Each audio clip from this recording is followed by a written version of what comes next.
Welcome to the Daily Show, people. I hope all is well with you.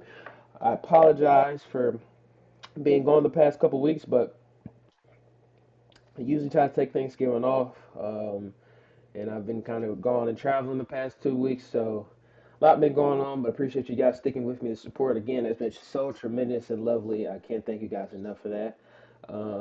But let's introduce our guest, man. I told you guys, he was gonna be back. I told you guys he was gonna be back.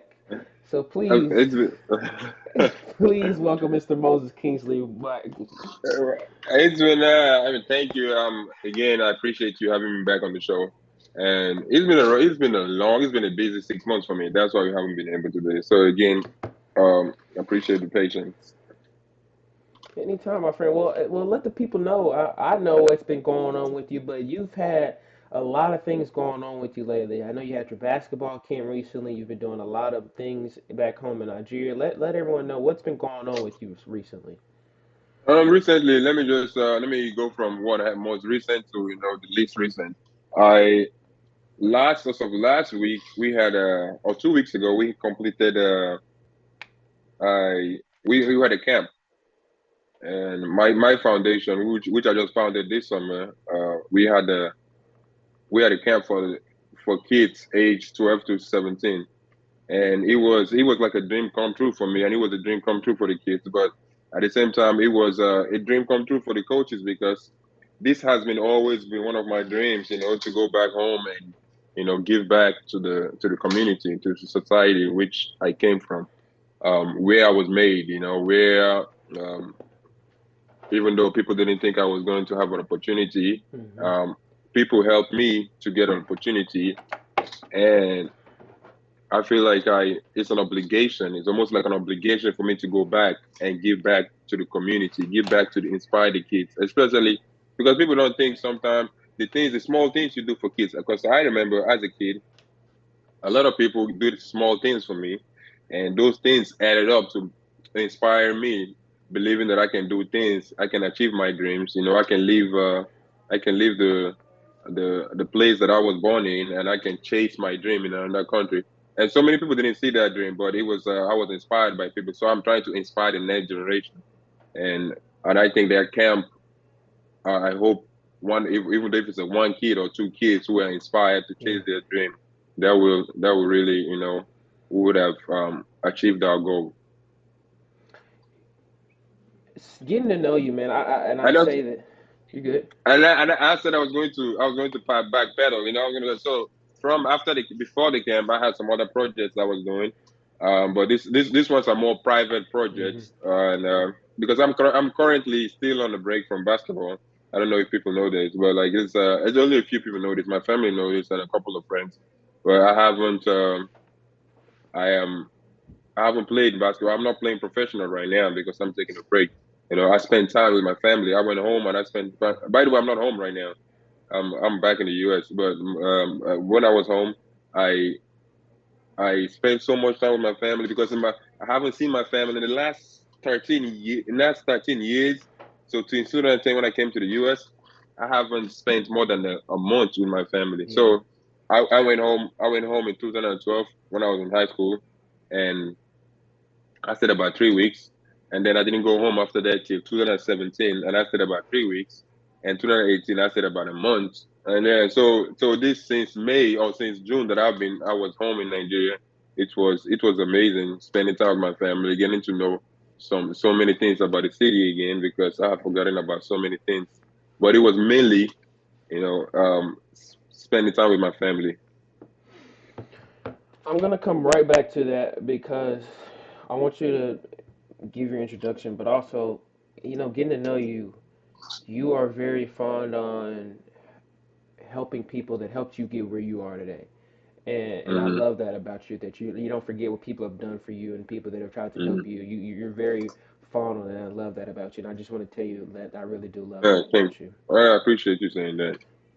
Moses, for the people and listeners that may not know a lot about yourself, could you give them a brief overview about yourself? I know you just talked about where you're from, but tell them where you're from, where you went in your life to get where you are today, just some things you've been able to accomplish to help you get where you are today. Okay, I started playing basketball, let's say 2008. So I started playing basketball, and then 2 years later, I was playing, playing. I was just one of those kids. If you saw a video I posted, I was playing soccer outside, barefoot, so we're outside, and then I started playing basketball because I started getting taller than my peers. So I started playing basketball, and then in 2010, I moved to the States. I moved to Mississippi, and to go to school, and then from Mississippi, I went to Huntington Prep, which is a prep school for like elite athletes in West Virginia. And then after that, I got a scholarship. I have a bunch of scholarships to go to university, and I chose University of Arkansas, where I went for 4 years. And after the 4 years, I had a good years there, very good years, and then I went to play pro in Belgium, play pro in Spain, play pro in Greece, and now I'm taking a break. I'm taking a break from playing professionally. I'm just spending time with my family and just working out. Last time we talked, I know you mentioned you hadn't been back home to see your family in a many Yeah. years, and you just talked about getting a chance to go back home. What was that experience like, man? What was it like to see your It, family?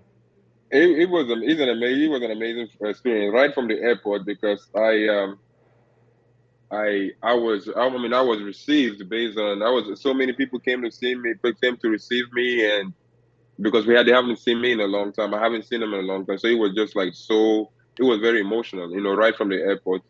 And when we got home, they told me a lot of stuff that had happened. We speak on the phone, but it's different when you're face to face. So Hmm. it was a lot of catching up. My sister, who was like really little when I left, she's now a grown girl, and everybody else looks very grown compared to when the last time I saw them. So plus I haven't seen them in 4 years. Last time I saw them was 2018. That was last time I saw them. So 4 years.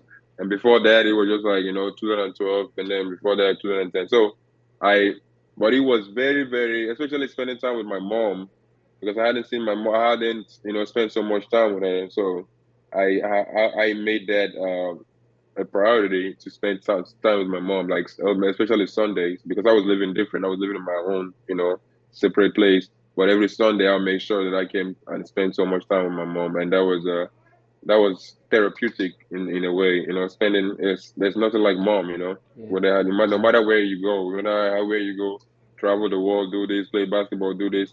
There's no matter who you meet. I mean, it's obvious, pretty obvious. There's nobody like mom. Yeah. So I really enjoy spending time with my family, especially my mom.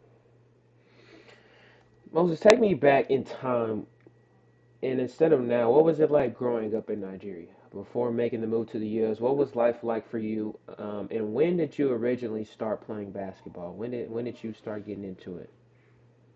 Yeah, I've been playing basketball. I started playing basketball almost 15 years now. I in 2008, 2007, 2008, I think. I can't remember clearly, but I think it's probably because I was playing outside. So I never played organized basketball till I got to the US. So some people would say I started playing basketball when I got to the US. I started, understanding, doing drills. I never did drills growing up in Nigeria. So when I got to, and, growing up, my background is kind of rough. It's not kind of rough. It's really rough because when I think about it, and I think I've been sometimes I don't talk about it a lot because people wouldn't believe it when I tell them how I grew up.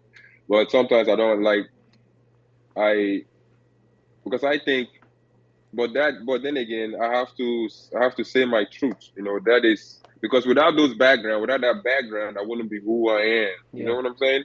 So sometimes I kind of like refrain from talking about it because sometimes when I tell people about it, people won't believe it because the people would sometimes they would think, oh, how do you make it this far if you came from a background like that? Oh, how do that it doesn't add up. Somebody have told me that, and that's why I just. But I think I came from a background of one of those kids like the video I showed, the kids who were outside playing without shoes, without knowing what to eat sometimes, have to I have been and remember as a kid, hustling on the streets. When I say hustling, selling goods, carrying things on my head to in order to help my dad, in order to help the family put food on the table. We weren't talking about having toys or having all this other stuff. We're worried about surviving. Like I grew up surviving, and and that's just the truth. I grew up surviving, and sometimes I still have to, how do I put it? I still have to teach myself ways to not be in that survival kind of mentality, because when you grow up, when you have a background like that, sometimes um you can still see things manifesting in a way, in a survival mode. Like now I have to teach myself, okay, you are no more in survival mode, you're in a safe area. You know what I'm saying? So, but anyway, I grew up in, let's say, they call it the slums, slums of Africa. And this is why I try to inspire people. I try to inspire kids, especially kids in my community where I grew up from, that it doesn't matter where you grew up from. It does not matter where you grew up. Where you came from does not matter. What matters is your future. It matters how much hard work, how much you believe in yourself, how much work you put in, and how much, because I believe that every child, every kid deserves a chance at life, at a good life. You know, because if you think about it, that's the thing. I spent so much time at home this time, 6 months, and I did so many self-reflection. And it's crazy how life, that the kids born on that side of the world and the kids born on this side, let's say Western side, there's no the kids on in Africa didn't do anything wrong, and the kids in the Western side didn't do anything right to be on that side. You know what I'm saying? Yeah. Like it could be reversed. The kids, like, that's why I feel so much empathy for these kids, because they didn't do it, like the life you're living, they didn't do anything to deserve it, because so many of them are suffering, and I saw so many of them suffering. Like kids don't, they don't you don't even know what the future is going to be like. The future is going to look, so it's not very, very bright, because they don't have the chance that other kids in the Western world have. And I think every kid deserves a chance at a good life, because life, exactly, I know that life is not fair, but at the same time, it cannot be that harsh. We cannot just let life be harsh to us. We have to, do things that we want to do to have a better life. And I think I want to help the kids have a better life, because I think, like kids, they deserve a chance at a good life. Everybody deserves a chance at a good life. And it doesn't mean like I want to help kids bring it in that come in Africa, come to Western world. I just want to help kid, whether they in the Western world or they in Africa. It doesn't matter where the kid is. I don't care what the kid. I just want to impact anybody around the world, in Asia, anywhere. I just want to impact people. So that's what I'm trying to get at. You and I feel it off of you are so your embodiment of where you're from and where you came from is very fitting for you. So I want to ask, what was the transition like for you to leave from a place that you call home and your friends and your loved ones were there to move to a completely different environment in Mississippi? What was the transition like for you? The transition. I think I've sugarcoated this before a long time. Sometimes people ask me this, and people say, and I say, I I took a chance, or I did, like, maybe I miss home, I miss, which I do miss home, but at the same time, it's a chance that I could not take. You know what I'm saying? Hmm. Like, when you are in a certain, it's just like somebody who grew up in the, let's say, in the projects, and they give you a chance to get out of projects and come back and help the people in the projects. You will always take that chance, right? Yeah. Because even though if you miss the place you came from, at the same time, you mean good, you mean good. So the transition for me, it was a great opportunity that I could not turn down, because I know with this opportunity, I had a lot of things depending on me, a lot of things, people are depending on me after I take the opportunity. So I know that I have to deliver. So I left my home country so that I can have a chance at a better life, so that I can help people back home. So, and the transition, when I first left, I remember, because now that I'm back in the States, for almost 2 weeks now, I have been. It's like a deja vu for me. Like when I came to the US the first time, and the transition has been good. In 2010 when I first came, I remember being very, very happy to be here, very, very happy to meet people. to the culture was different. I had to learn, which was it was. I'm somebody who wants to learn a lot, so it was a good transition. And now that I look back, it's just like I feel so happy about that. Making that decision to come over to the U.S. This is when you kind of began playing basketball seriously as well. When did you realize that this is something that you were really good at, and also why did you make the move to Huntington Prep? Why was that? What was the incisive decision for you to make that move? Yeah, that's a good question because let's say I was just playing basketball. I was just playing basketball. I didn't know I was that good. I knew I was tall. I knew I blocked shot. I get Hmm. rebounds, but I didn't have I don't remember ever saying, okay, I'm working hard to go to college.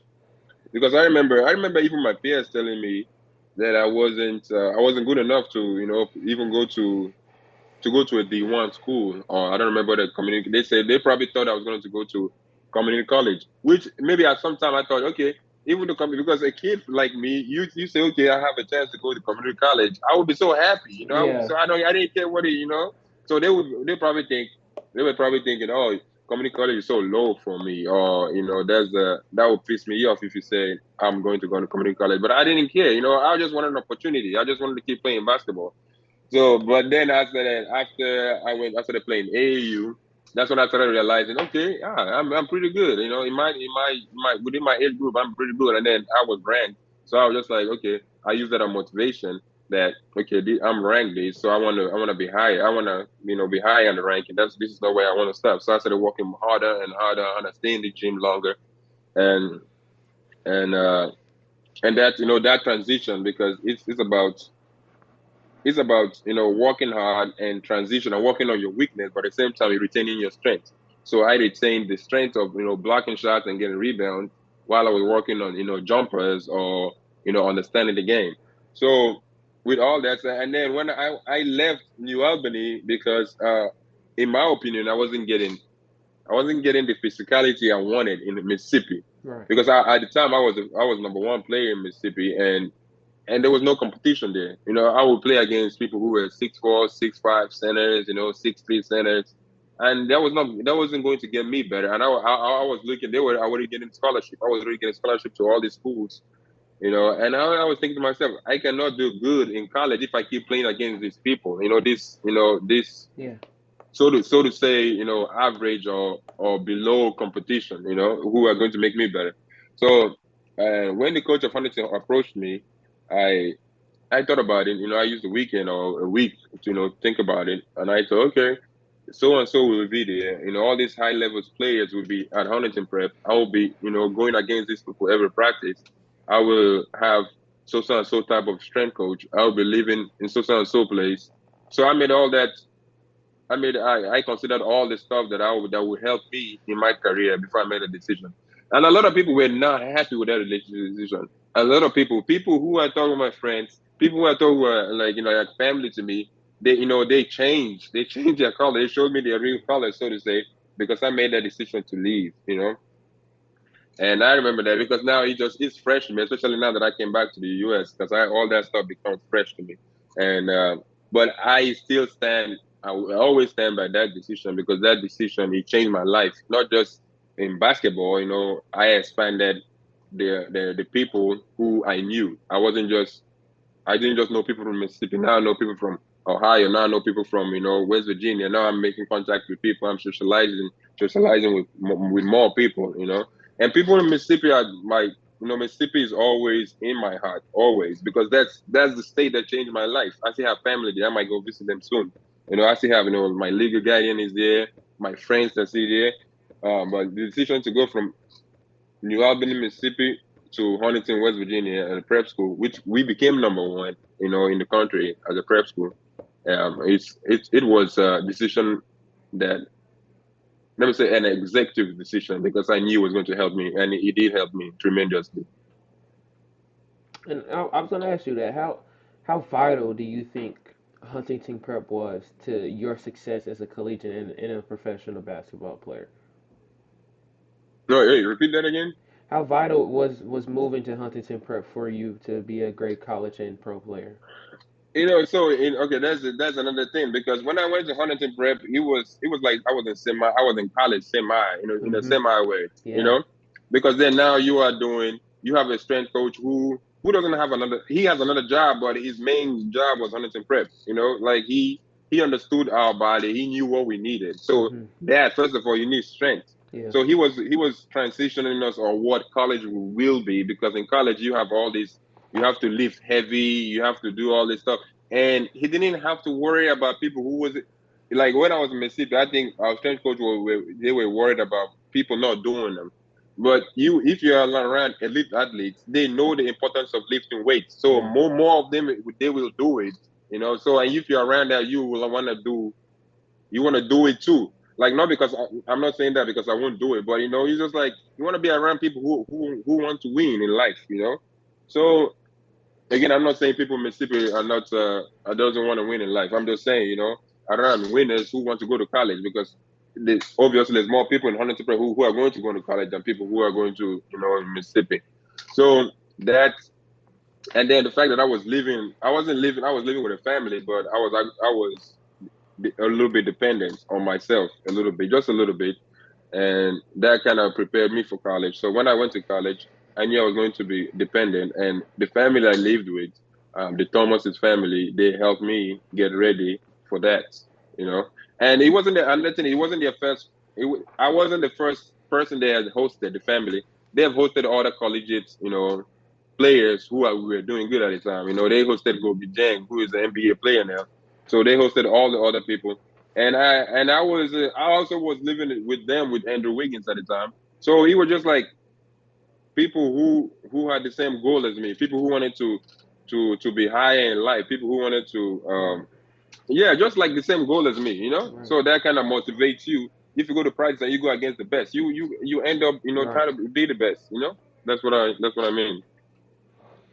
Can I ask you to give a piece of advice to kids that were in your shoes one day, that are in high school and are trying to reach the next level of basketball? What's a piece of advice that you would give to them to try to reach collegiate and Division I basketball? First of all, you have to work hard. You have to work hard. There's nothing beats hard work. I remember those days when I was in high school. I stayed.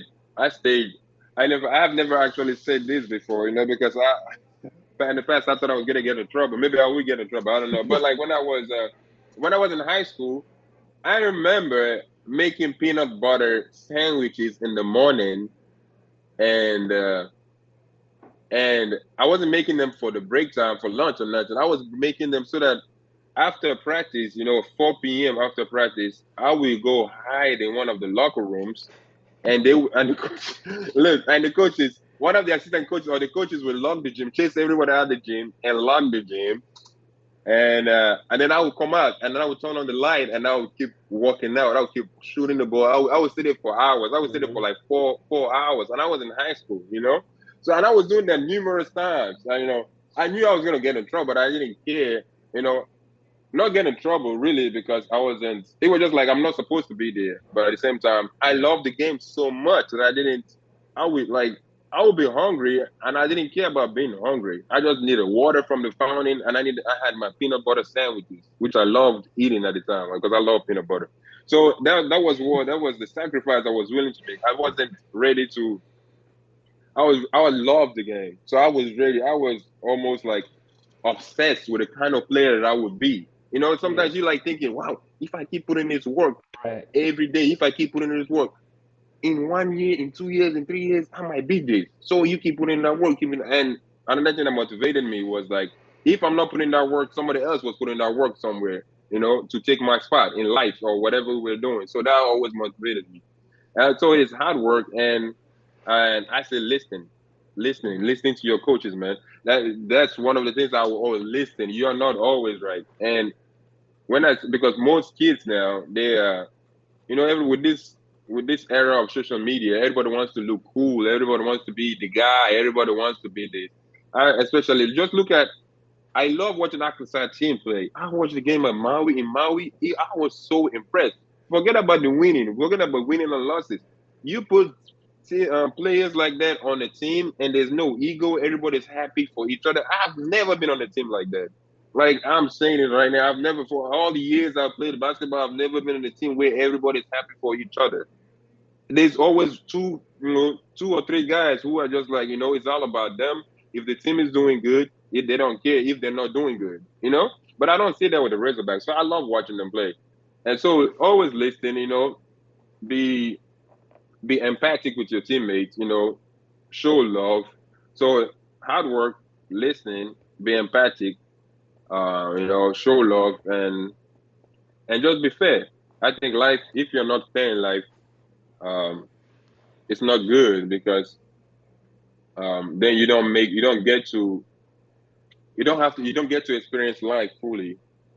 It's just like being empathic. If it's somebody who's empathic, if if he's showing love, he's balancing out life because I that's one another thing I preach in my camp is that you have to choose love in everything you do. You have to choose love. If you don't choose love, then it's one sided. With love balances everything out, and that is love that makes a team play good and a team care for each other is love. Even though they don't say they love each other, even though, but like when you're winning, when you're happy that somebody else is winning, it's love in your heart. And with love, you can create anything good in life. When you are jealous of somebody, you're jealous of your teammates, or you're jealous of somebody who has a ability better than you, or you think they're better than you, and you are jealous. That's hate in your heart, and you cannot. And that's hate and envy. And with hate and envy, you cannot progress as a player. You know what I'm saying? So, but if you have love, if you have a good heart, especially if you have a good heart, you can always progress. You can always, as long as you work hard. I love that. Um, and I say that I was, because again, I was going on a little rant there. you're good. Yeah, And but I say that because it represents you. I feel like, and you've talked about you being so confined. I'm glad I got you on the show for this because you have so much to share, and I feel like you've never shared it before, really, to an extent. I've never shared this, especially the one about the gym. I always thought about putting it on Facebook and say, this is how much I love. I always say, okay, one day I'm just gonna say, this is how much I love basketball. Is that I used to make peanut butter sandwiches some days, and some days I didn't have anything to eat, but I didn't care because I had basketball. I had basketball, and if with basketball, anything is possible. Just like I just got done from workouts now. And while I was there, it's peaceful. All like it's peaceful. I just want to shoot the ball. I just want to, So that's I just had to get that off my chest. Some things that I've never said before. I know that people don't know about me. Yeah, I appreciate that. That's authenticity and honesty, and I love that. So I'm so glad you shared that. Um, yeah. Me being from Arkansas and now in Mississippi, I got the chance to learn and watch your game when you were in Fayetteville. But what led to you committing to Arkansas? You had offers from other schools, Florida, Louisville, Mississippi Yeah, State. Why'd you choose Coach Anderson in Arkansas? What stood out about them? I I have no, and sometimes I say think about it because it took everybody off guard. No Hmm. one knew I was going to go to Arkansas, but I think that's what God wanted. That's what God. I think God has been leading the way the whole time, and God wanted because that day I remember the day I committed, I was on an official visit to Fayetteville. I had taken official visit to Ole Miss, I think. To Ole Miss, I think Ole Miss, Mississippi State. I don't remember, but I know I took an official visit to Louisville, and everybody thought I was going to go to Louisville, and they were reasons why everybody thought I was going to Louisville because the family I was living with in Huntington Prep, um, they hosted Gogi Jang, who was in college at the time, who was in Yeah. NBNL. So they and I played just like him, and I'm from Africa, so to say. And so everybody said, okay, he's going to Eric Patino came all the way to Mississippi, I think a couple of times, maybe once, I don't know once, to watch my game. And he offered me a scholarship, come to Louisville. We want you, want you. So I went to Louisville on official visit.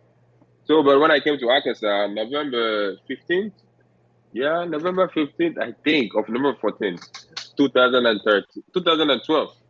Yes. We were playing Alabama. It was not a good day for us in football. It was not. But everybody was happy because I committed to University of Arkansas. Everybody made like everybody's day. I remember that day.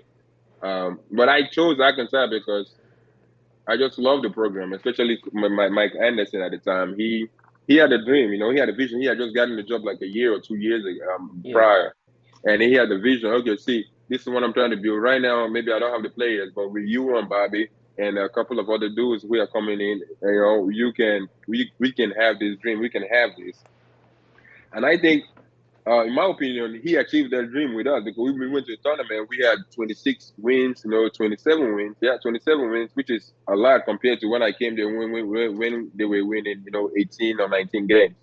So we just couldn't get over that hump of North Carolina twice. Yeah. But and North Carolina and Kentucky in the SEC tournament, we played twice too. Mhm. So, but he had that dream of you and Bobby, Manny Watkins, all these other people who are going to go in the future. So I said, okay, you know what? I'll commit. He didn't believe it because I wasn't in the office, and he was just trying to convince me and say all this other stuff. I was just like, you know what? I'll commit. And that day, it was so nice. I remember that day so clearly, and that's how I became a Razorback.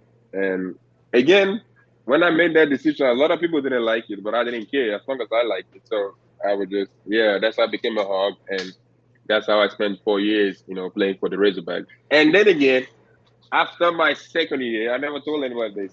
I remember after my second year when Bobby left, and he was about to be I was gonna be the I was Bobby's backup most of the time. So I was going to be the starting center, supposedly maybe, because if I put in the work. So that summer, everybody thought I was going to leave. A lot of people thought I was going to leave, and I had offers for places to leave. Because I remember even at ACC school wanted me to leave and come to their school, and the coaches and one of the coaches offered me to come. He said, "You don't. We will just send stuff to come get your stuff and bring and bring you to our school." And I said, "Nah, I don't. Nah, I don't feel comfortable leaving because I have to finish what I started. I have to finish what I started." And it wasn't easy. I mean, nothing is easy when you're a Division One player. But especially when you're playing fastest 40 minutes of basketball, that makes it 10 times harder than it is because a lot of people left. In my 4 years, a lot of people left. Nobody became there 1 year, 2 years, and they left because it was not easy, running up and down, and doing all that stuff. That's why a lot of colleges don't do it. But it was very, very, very, very good years. And I'm happy, always happy to be a Razorback. Razorback in my heart forever. Mike Anderson is one of my favorite people, and I've gotten a chance to meet him and talk to him a couple times. What was it like playing under him? What was how was he so different compared to some of the other coaches you played under? Hey, you know what? Now that I'm older, more mature, there were things we disagreed on. When you were young, there were things we agreed about. That guy, what has always impressed me with him is what has always impressed him with me is his how calm his demeanor. His demeanor. It was like his demeanor has always been impressive to me because he's a guy like under you don't see him yelling and doing, under Right. stress, under duress, under tension. He's not going to react. That's when he's more calm. And I think he put in work to do that because people just are just not like that. A lot of coaches would not don't do that. So he's taught me that, and as I get older, I want to be more like that. I want to be more like in the face of difficulties, in the face of anything. You look at that time we will be down. People will make a run, and you look over there. He's just like calm, so calm. He doesn't care. He just like just keep doing what we practice to do, and just keep working. We out there just keep working hard and don't. He never sweat. What he has always told me. One thing he always said was like, never let them see you sweat. He's always said that. And my teammates can attest to. He always said that never let them see you sweat. And I think he doesn't just say that. He can tell by his action. He never sweats, and even though in the most tense of moments. You talked about sitting behind Bobby, your first 2 years, and then getting that chance to embrace being the starting center and the team focus. What were some of the things you learned when you first got there? And you really weren't playing a lot. And then how do you feel like sitting behind Bobby those 2 years kind of help you be a better player once your chance came to about? Yeah, Honestly, in the first 2 years, I was disappointed. I was disappointed. Coming out of high school, I was this ranked player. This guy who was supposed to come help a program, and the coach said, "Okay, you're gonna help a program," and then you're not entitled. The thing is like some people get to a school and they feel like, "Oh, I'm entitled because the coach told me this, because I was this, because I was this." But then again, you have to play to the team what the team wants. You have to play to what Right. to how hard you work, I think. But so sometimes you can work as hard as you want and you still will not. The kids, you might be left out because of team chemistry. And I think Bobby was a better fit at the time because Bobby was more skilled than I was. He could score better. He could. He was more offensive. He could play defense. I think I was a better defender, but he was more of an all around player. So sitting behind Bobby, it wasn't that difficult for me because I was learning from Bobby. And Bobby, I would always say, this is one of the hardest workers ever I ever seen. And so I was learning from him. So I think without Bobby Portis, there wouldn't be I wouldn't have the good year I had after that because I was emulating, so to say, what he was doing. How hard he was working. I was inspired by how hard he was working, and and I think I was pushing him in practice, and he was pushing me. Just we go back to being around people who want to win. Try people who push you and you push them, and that's how you become a better player. So without Bobby, I wouldn't have the year I had the year after he left, and without me going to Huntington Prep, I wouldn't have a good years in college. So those decisions, all this, being patient and making the right decisions when all those things, it pays off. So sitting behind Bobby, it wasn't difficult for me. It was frustrating, as a player. You want to play, and when you're playing 8 minutes or 10 minutes a game, and when you thought you were playing, 20, 22 to 25, as a Razorback, you don't play more than that. But like, if you are playing 8 minutes, it's frustrating. Some games I didn't play, but the thing is, like, the crazy thing about that is like, after all that stuff, I still ended up like third or top five in most games Razorback games played. So it wasn't it wasn't like so that's what I'm saying. I was not stressed playing behind Bobby Yeah. because I knew my role. And playing for the Razorback, it's like you have a first five, you have a second five. And when the first five gets tired, Mike Anderson throws in another second five. Me, Jacory, Jabril, um, Manny, and Bell. So we had all this energy coming in to keep the energy high or raise the energy higher. So it was a very learning experience for me, playing behind Bobby Portis. Moses, in college, what was your give us a breakdown your day-to-day schedule like? What time did you wake up? When did you have practices, workouts, late weightlifting? When were your classes like? What was that day in the life for you during the season? And then during the season, let's say I would start with August from August. So let's say you come to school, you're in the school like the 20 early 20, let's say 21, 20, 22nd, 20 whatever on the Monday. So you register your classes, and then in September you start running Cleveland Hill at 5 Mm, a.m. I mean, we didn't do it every day, but we did every Friday for like about a month. Man, that hill, I do not miss that hill, but at the same time, I love that hill. I love that hill because that hill, it's. I wish they had hills like this here. I'm in Florida right now. They don't have hills like that, but that yeah. Cleveland hill, it's it's a good one. So let's say we have conditioning from early September till October, and then we start practicing. So a typical day, let's say when you have conditioning, you wake up at 5, you start running at 6, you finish at 7, you have class at 7:30. Sometimes I had a lot of class early, so I had class at 7:30, and you have class till like 1 p.m., and then you get out of class at 1 p.m., and then you go eat lunch at the cafeteria, and then after that you go lift weights. We go lift weights. You lift weights like, let's say, from three to 5:30, 2 hours, and then you are ready for practice at 6, and then you practice from 6 to like 7:30 or something. And then you go home, or sometimes you practice from 5, and then you go home, and then that's for pre, before season. And during the season sometimes, before, but I did, and then in the summer, it's mainly summer school. We take summer school, summer classes. So summer classes, you go to class in the morning, 8 to 12 or 1, and then you lift weight. So we lift so heavy, for those 2 months, from the ending of May to ending of May to ending of July. So you lift heavy and you get in that's when you have I think that's when, if you're going to have a good season, that's when you build it. In the summer, sometimes people wait for official practice and do all that stuff. That's not when those 2 months, from June to July, those 2 months are the time you get ready for a good year. And also, no, not from June, from June to July, those 2 months, but also from when Match Madness stops. So let's say match 10, match 11, match whatever, till about August.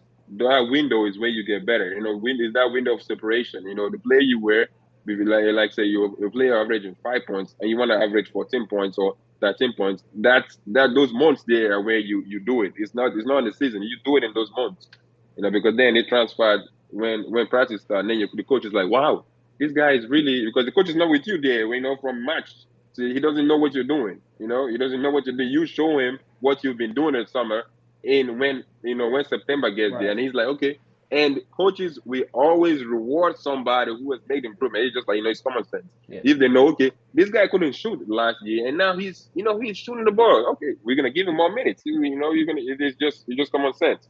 So my in the summer we have summer classes and we have lifting weights. And at the time I had a job too.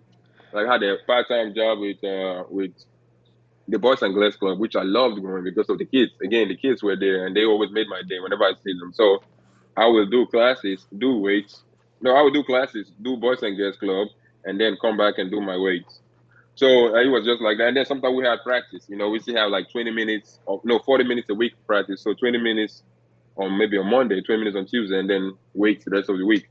So and then when it's time for school, with school we had when it's time of the season. I mean, when it's time for games, sometimes you fly out for sometimes you fly out for games. So in those games you leave at like 1 p.m. the day before. Let's say we have a game in Knoxville. You leave at 1 p.m. And then get there and then prep for a game and all that stuff the next day. But you sometimes you miss classes, but the professors, they were very very good, so they were just very very flexible and let us make up for our work whenever we came back. So he was good. So it's about discipline. So it was a lot of discipline as a college. To be a college, athlete, you have to have a lot of discipline. Moses, do you still keep in touch with any of your college teammates? Yeah, I talked to Manny and Dusty, and out BP every once in a while. And with Daryl Macon, I played with him in Greece last 2 years. Yeah. And who else? And I see, on Facebook, I talked to Jalen Bafford. Mhm. And who else? Who else? I think that's about it. All these other ones, just like, Facebook or Yeah. Instagram, you like their photos. But yeah, I'm still in contact with Manny, Dusty, BP every once in a while, Darren Macon sometimes, Bafford sometimes. But it's just everybody's occupied with life, so Yeah. I'm busy, they're busy, just yeah. You wrap up a college career that is unforgettable. What's your goal after college? Like, you want to play in the NBA? Do you want to go overseas? Like, what is your main goal after you graduate? Well, I mean, when I graduated 2017, and I had worked out for 11 NBA teams. Now that I think about it, I remember 11 NBA teams, and it didn't work out.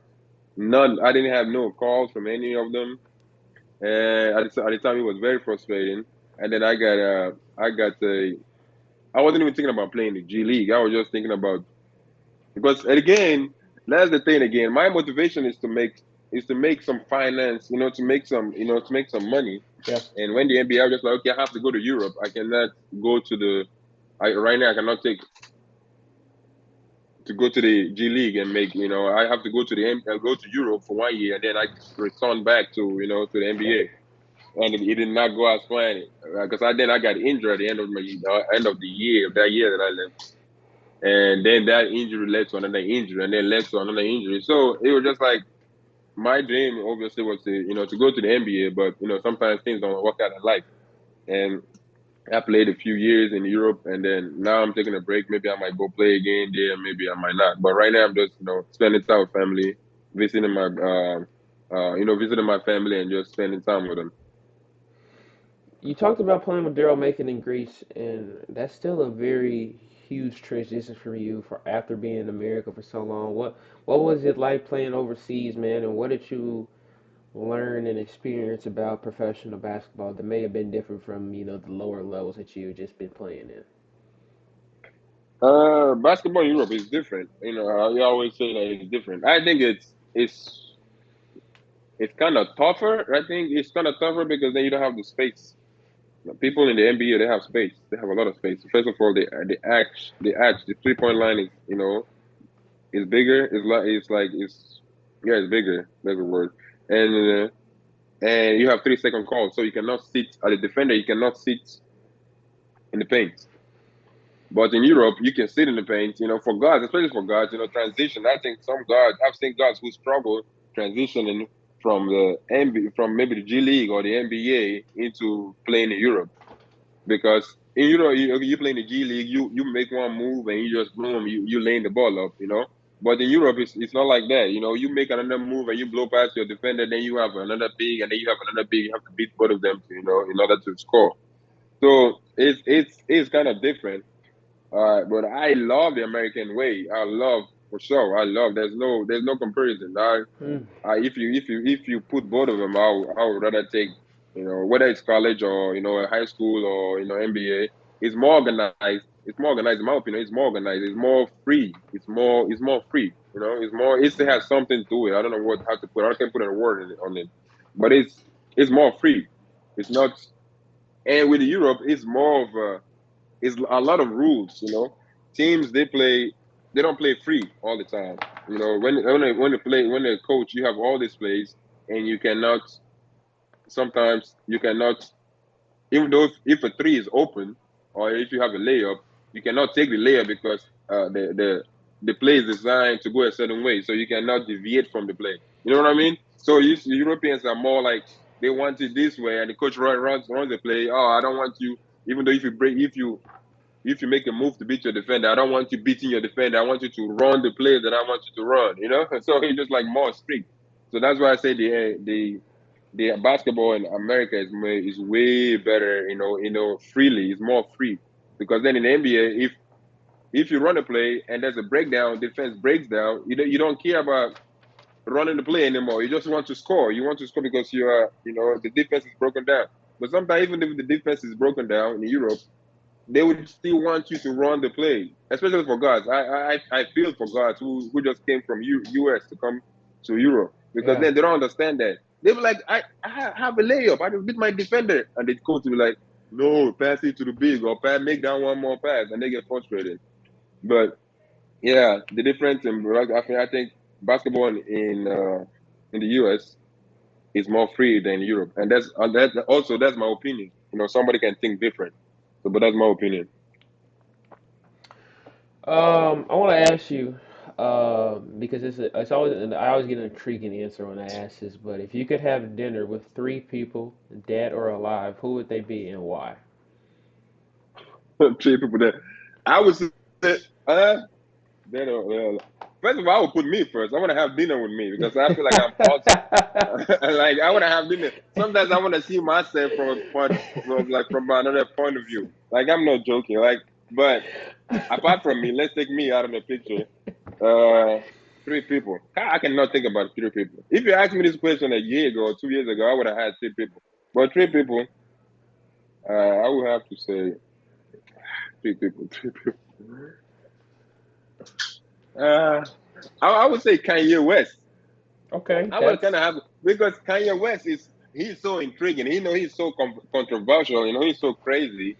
So I want to like interview him. I want to know what he's really thinking. Like why, not like why is he the way he is? Because I don't think there's anything wrong with him. Most people think there's something wrong with him, but I think I think he's a genius, and I think we, not we, but I think I would like to understand him more, understand what kind of, what goes through his mind and why the way he is, you know.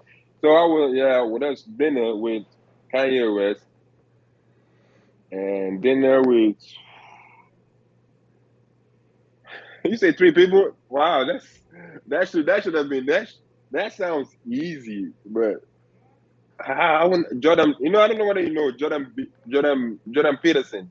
Mm-hmm. Jordan Peterson. I would like to have dinner. He's the doctor, Doctor Jordan Peterson. Because I've listened to a lot of his tapes, a lot of his interviews, a lot of his teachings, and I think he is very smart. I would like to understand more of what he preaches, because he's like people find him controversial too. But I think his opinion, because he's not most of his arguments, he's not arguing. If people just misunderstand it, he's not arguing to be right. He's arguing to educate, and he's also arguing to learn. So yeah, I would like to meet Dr. Jordan Peterson, and then the last one I would like to meet. I've been on this journey, like this spiritual journey that I started like about 2 years ago. And Joe, there's this other doctor called Joe Dispenza. He's like I watch a lot of his YouTube videos, and he's like a neuroscience doctor or something like that. I forgot how he goes, but I would like to meet him. So it's Kanye West, Jordan Peterson, Joe Dispenza, because Joe Dispenza helped me a lot when I when I uh, when I started trying to get to know more about myself. When I started like self-reflecting. Sometimes people we don't get sometimes some people don't get time to really self-reflect, and I think people are missing out. Sometimes when life is going a certain way, you have to slow down and self-reflect. Ask yourself, okay, if life is going good, why is it going good? And if life is not going as good as you think, you should try to see why that is. And most things, especially things that you attract, if it's something not good, it starts with us. Sometimes people try to blame people because they don't want to look in the mirror. So I started looking in the mirror with Joe Dispenza because a lot of his teachings helped me when I started my spiritual journey. So Kanye West, because I want to understand the kind of person he is. Jordan Peterson, because I want to understand his teachings, and Joe Dispenza because he helped me when I started my spiritual journey about 2 years ago. All three answers I've never heard, and I told y'all that we get a different answer every time. I love your me answer because that's something that I don't know. I feel like that would be Me, me, very intriguing. me, that's what I'm saying. Like me, I would say me. Like if I mean, I don't want to sound like so I didn't want to sound arrogant and say forget everybody else, it's just me. But I would want to sit across from me Hmm. and ask me a lot of questions about me and see what kind of see what kind of answers I get, because the answers I would get will actually be helpful, and most of them will be painful truths, and some of them will be um, happy to truths, so to say. Because sometimes you never find out who you are until you take a good look at the mirror and take a good look and ask yourself some painful questions, which the answers might be painful, but they help you in the long run. Yeah. You know what I'm saying? So if you start working on some things that might you might find that, oh man, I can't believe I used to be like that. I can't believe I'm like that. That's that's a that's a trigger for you to say, okay, I don't want to be like this anymore. Oh, okay. Oh, man, I'm so glad I'm like this. That is a trigger for you to keep the fact that you are like this. So, but like sometimes we get carried away with how busy life is, and you never get time to self-reflect on our life and on the environment or the kind of impact we're making on life, on people around us. So yeah, I want to I would like to ask. interview me. I don't have. I want. I have a couple more questions. And I want to ask you because you've been so many places across the world. I'm gonna ask two questions in one. What are some of your favorite musical artists? Like, who do you listen to on a day-to-day basis? And what are some of your favorite foods that you like? Uh, Music artists. I listen to a lot of Afro beats, but Mm-hmm. I also listen to Jay Z. Okay. I listen I listen to the Jay Z because Jay Z is he's a mogul, right? He's a successful he's a successful person, and he's not just successful. He's like inspirational. You know, he came from humble beginnings to becoming a billionaire or becoming no forget about the money, forget about becoming a prominent citizen of the world. You know what I'm saying? So I listen to Jay Z because he motivates, he inspires. I also listen to who else do I even listen to? You know, I just listen to it. Rap. Like if I'm working out, I listen to a bunch of. But I also listen to Afro beats. You know, Burna Boy, Yeah. and yeah, that's about it. I Yeah, that's about it. And then about food, I've visited a lot of countries. I've been blessed and very fortunate to visit a lot of countries, and it's always nice to go to a country and taste the dish. Taste the taste whatever they have. When I got to Greece, they have souvlaki, and I loved it. I loved what eating souvlaki. And then you go to another, you go to Belgium, and they have the Belgian waffle. They're known for Belgian waffle, and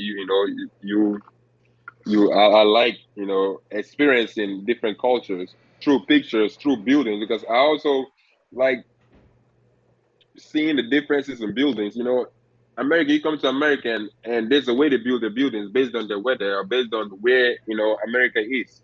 You go to Greece, they build their buildings based on the area, based on the ecosystem, the way the area, the weather is. And you go to Africa, and people build their houses. So that always fascinates me. Whenever I go to all these countries, I always notice all those stuff. That's why I always the day we get there, the day before the game, and I always take walks around the city just to see things, to talk to people, and before the next day playing the game, and then going back to wherever country I was playing at the time.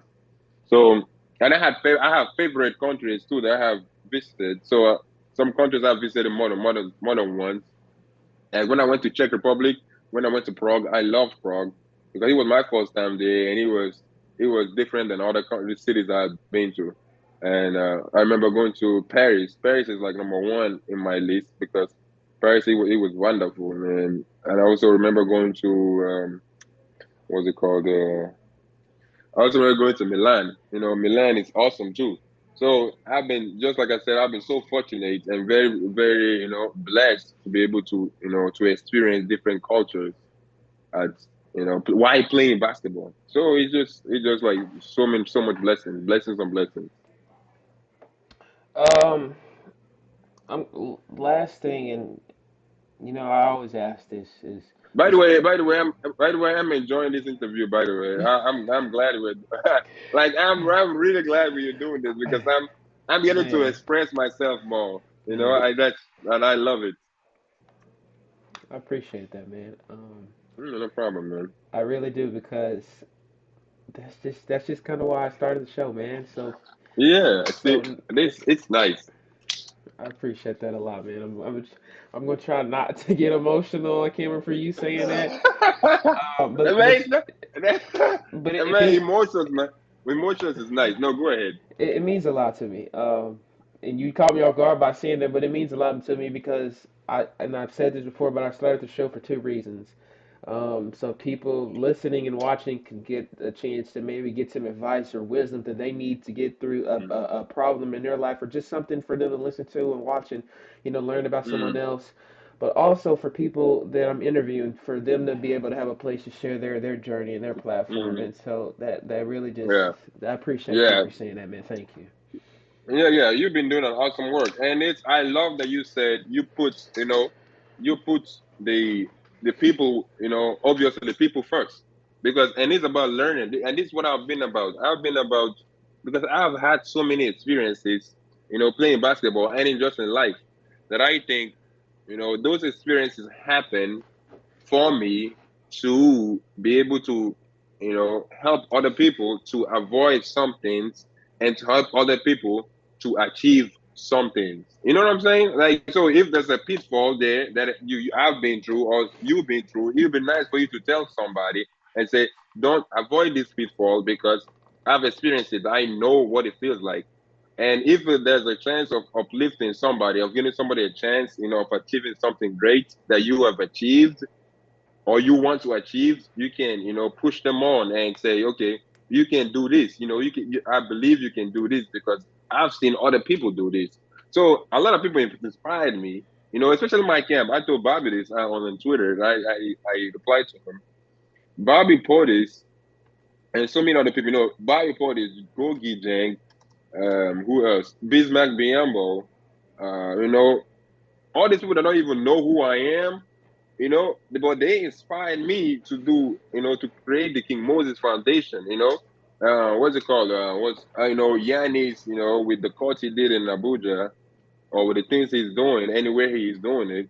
And who else? I'm forgetting somebody. Was Mobamba? He built a court in in Senegal or in Mali or somewhere.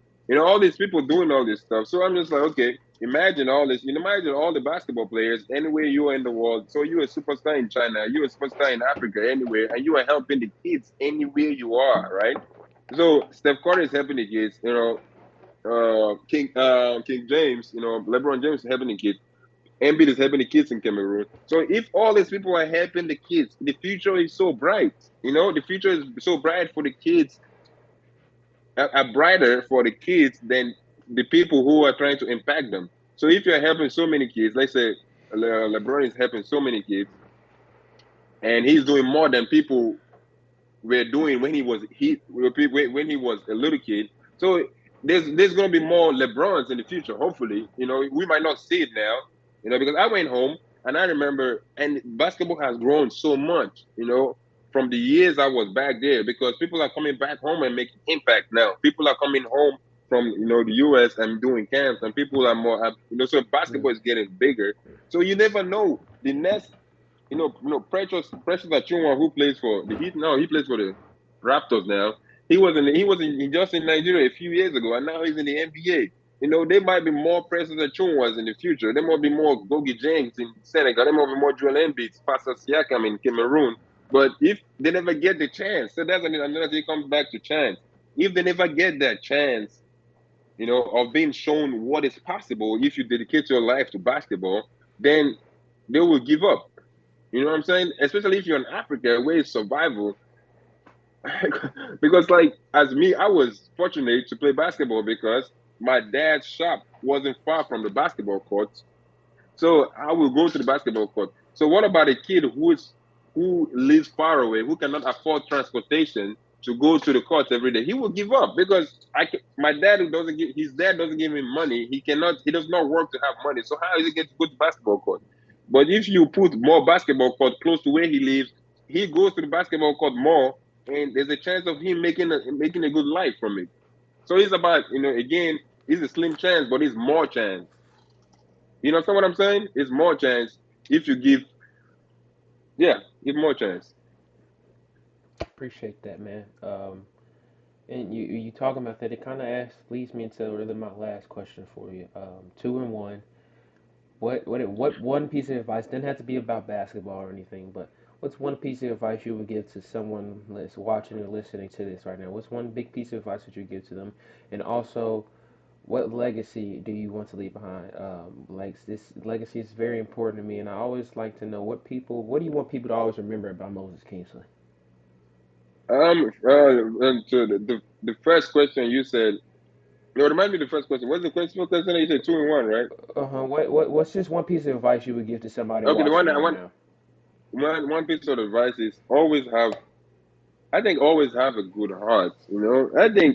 I think people are the sum total of their experiences. Because somebody who might not have a good heart used to have a lot of good hearts, and then something happened along the way, or accumulation of things that happen, and they don't have a good heart anymore. Now their heart is cold. And when I say good heart, I don't mean like in love or I just mean good heart. For everybody. Have love in your heart, and I feel like I didn't used to be. I didn't. I'm not perfect in that, but I'm working my way, trying to be to have have a good heart, to have a good love in my heart, because I've realized that with hate or with envy or with lust or whatever it is, it's hard to grow. And it's hard to grow. It's hard to make an impact. Again, people make people succeed, with all that stuff in their heart. But I feel like it's better when you have love in your heart, when you have a good heart, because then you're doing it from the heart. You're not doing it for any other. You're doing and you're open minded, and when you're open minded and the universe always rewards you. God always rewards you when you are, and even though when he doesn't reward you, you know at least you did it from a good heart, right? That's the thing about it. It's just like there's no loss, there's no losing. I mean, you might lose. They might be maybe financially or materially, you might lose something, but at the same time, if you do it from the heart, do you really lose? Do you really lose? But then if you do it from hate and you lose, then you get mad at yourself or you get mad at somebody. You do this. So it's a work in progress for me. Be having a good heart or having having love. Coming from a place of love instead of coming from a place of you know hate or jealousy or however whatever is negative and qualities are. So I would say do everything from a good heart because then you will not lose. And one more advice I think is about to piggyback on the love. It's just like empathy. Empathy. I always preach empathy because I don't think I used to be like I recently I've been more empathetic. Because again, my self reflection, I was like, okay, I need to work on this. I need to be more empathetic with people. So empathy is like putting yourself in other people's shoes, right? So when somebody's going through a hard time, you try to help them out because you feel like, okay, it'll be horrible if I was going through the same thing. You feel what the person feels. So that's empathy. So I think having a good heart, having empathy, those two things, and that's one of the those are two things I wanted to core values for my foundation too. The King Moses Foundation is like I always preach empathy. I preach empathy to these kids. Like for example, if a kid is getting bullied and a kid is getting bullied, instead of adding to the bullying, you can be like, okay, what if I was the one getting bullied?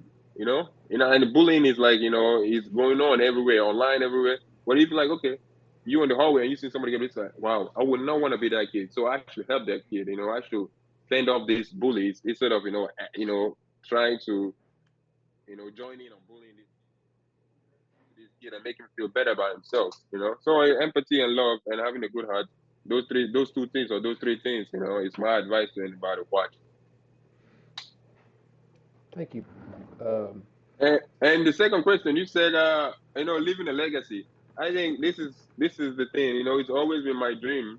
Like I said, about my foundation, it's about always been my dream to inspire people.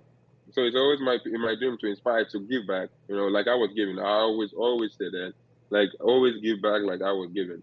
So that's the whole essence of my foundation is to, again, I said the the kids deserve a chance, no matter where you were born, no matter what background you came from, because I believe that where you came from should not determine what your future looks like. So that's what I want to leave. I want to leave a legacy that even if it's one person that is inspired by that I inspire in my whole life, I think I will. I would think I have lived a life fulfilling, a fulfilling life. Thank you, man. Your honesty on what you just said is pretty evident for me, and hopefully it is for everyone else that is watching. That these aren't just words you're just saying; that you actually are exemplifying it in your life and what you're trying to do for the rest of your life. So I appreciate Mm, what you're doing and what you just I said. appreciate you. Yeah, I Um, appreciate you. Moses, for people maybe wanting to follow you on Twitter, Instagram, anything, Facebook, would you be willing to share what your social media handles are so they can follow you and such? Yeah, my social media on Instagram is King Moses 33. King Moses, so no spaces, King Moses 30, the number 33. And then on Twitter is King Moses and then underscore. So and then on where else? Well, on Facebook, it's just Kingsley Moses. I changed it to Kingsley. It was Moses Kingsley, but I changed it to Kingsley Moses because that's actually my name. People call me Moses Kingsley. Did I ever think about? Did I ever talk about that mistake they made on my paperwork? I don't Hmm. know. Yeah. So yeah, that mistake made at first. So it was on my paperwork is Moses Kingsley, but actually so Moses is my first name and Kingsley as my family name, but it's supposed to be Kingsley Moses. My name is Kingsley and my family is Moses, but everybody would started calling me Moses when I came to America. So and I never knew till 2 years I'm looking at my paperwork and I realized I made a mistake on my paperwork.